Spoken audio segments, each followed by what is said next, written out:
गया में पिंडदान क्यों दिया जाता है, जाने क्या है इसका महत्व। दोस्तों, आप सभी का स्वागत है हमारे YouTube चैनल यूथ एम्पलीफायर में। गया में पिंडदान क्यों दिया जाता है, जाने गया में पिंडदान का क्या है महत्व। पितृपक्ष के दौरान गया में पिंडदान का विशेष महत्व है। इस स्थान पर पिंडदान व तर्पण करने से पितरों को मोक्ष की प्राप्ति होती है, इसलिए इस स्थान को मोक्ष स्थल भी कहा जाता है।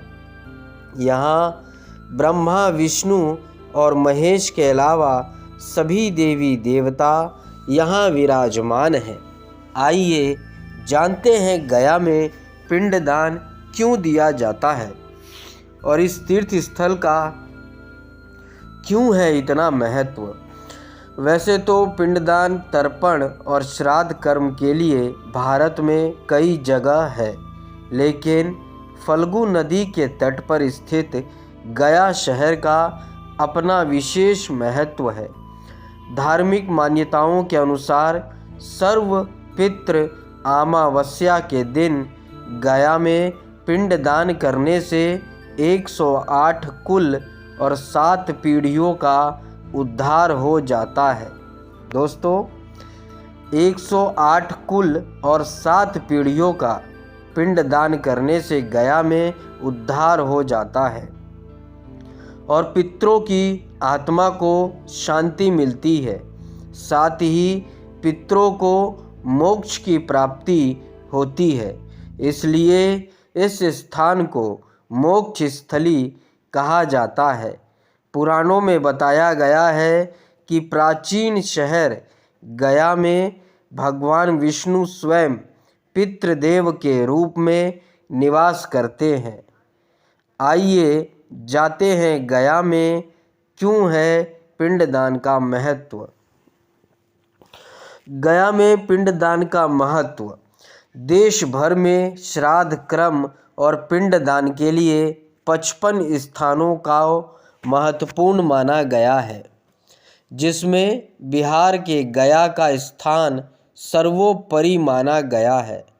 गया में श्राद्ध कर्म, तर्पण विधि और पिंडदान करने के बाद कुछ भी शेष नहीं रह जाता है और यहाँ से व्यक्ति पितृ ऋण से मुक्त हो जाता है। गया का महत्व इसी से पता चलता है कि फाल्गु नदी के तट पर भगवान राम और माता सीता ने राजा दशरथ की आत्मा की शांति और मोक्ष के लिए यहीं पर श्राद्ध कर्म और पिंडदान किया था।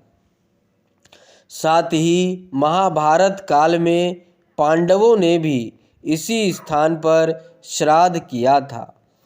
पुराणों में मिलता है इस तीर्थ का जिक्र वायु पुराण, गरुड़ पुराण और विष्णु पुराण में भी गया शहर का महत्व बताया गया है। इस तीर्थ पर पितरों को मोक्ष की प्राप्ति होती है, इसलिए गया को मोक्ष की भूमि अर्थात मोक्ष स्थली कहा जाता है।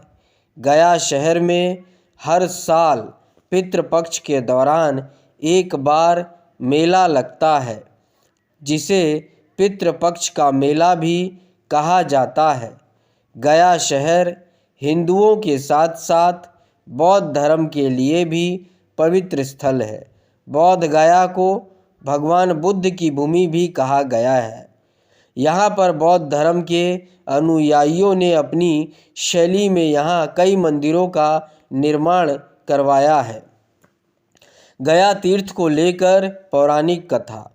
गयासुर नामक एक असुर ने कड़ी तपस्या की थी और ब्रह्मा जी से वरदान मांगा था।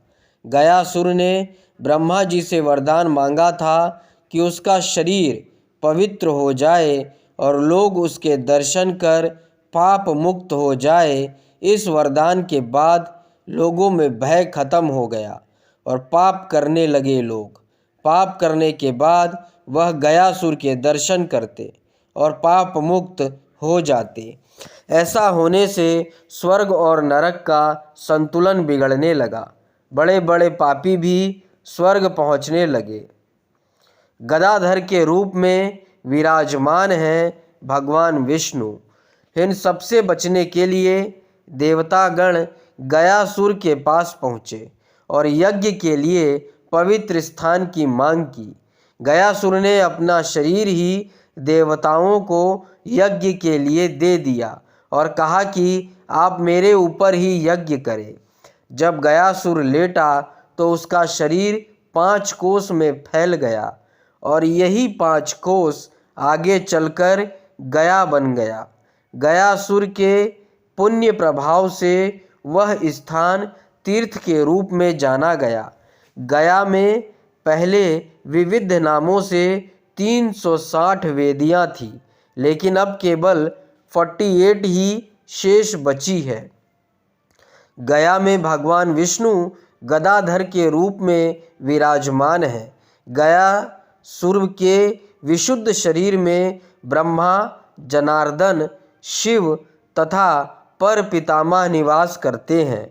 इसलिए पिंडदान व श्राद्ध कर्म के लिए इस स्थान को उत्तम माना गया है। दोस्तों, अगर यह वीडियो पसंद आई हो तो चैनल को लाइक और सब्सक्राइब करना ना भूलिएगा।